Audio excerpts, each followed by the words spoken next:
Richard Southern joins us for our daily business chat. And Richard, we begin with the Ontario's new guidelines for online gaming. They are opening up, the Ontario government is, Melissa, the online gaming market. You're soon going to be able to legally be betting on pretty much anything you want. We got a date for when this is going to start. The Ford government today said that privately owned gambling websites that are right now illegal, they can start legally operating in Ontario on April 4th. Now, these websites where you can place bets on sports, play casino games, they're everywhere. They advertise all the time.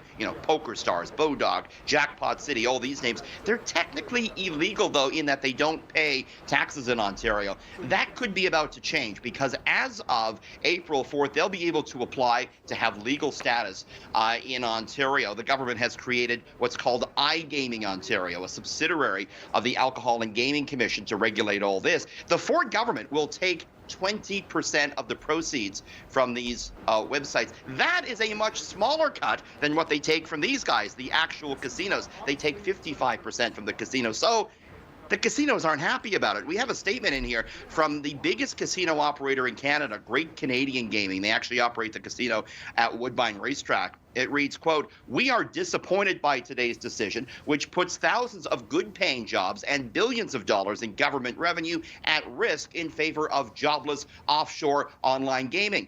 What's more, this comes after workers have spent 2 years anxious about their ability to return to work and support their families."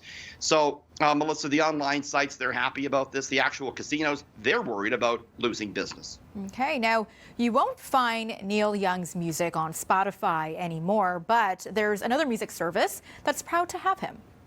How about this? Apple Music kind of, I think, trolling Spotify today. Apple Music on its main page has a featured playlist of Neil Young with the title "We Love Neil." Now, of course, Neil Young, as you say, Melissa, pulled his music from Spotify on Wednesday in protest of controversial podcaster Joe Rogan. Neil Young says his beef with Spotify centers on the fact that Joe Rogan kind of has this habit of hosting guests that spread, as Neil Young says, lies about COVID vaccines. Joe Rogan has a deal with Spotify reportedly worth $100 million, which is likely why they sided with him over Neil Young. Apple stock was up 7% today, not because of this, but because they had good earnings in yesterday. But that's kind of spicy, don't you think?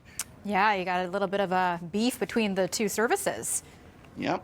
Okay, now there might be something missing on the shelves the next time that you head to the liquor store. Not good news for Friday. I hate to tell it to you. We got to tell you the straight news. We can't sugarcoat it, right, Melissa? So here it is. There could be a Crown Royal shortage going on. That's not your. I know that's not what you go for. It's not for me. It's a little too hard, a little too spicy for me. But for others, I know they're going to be disappointed for sure.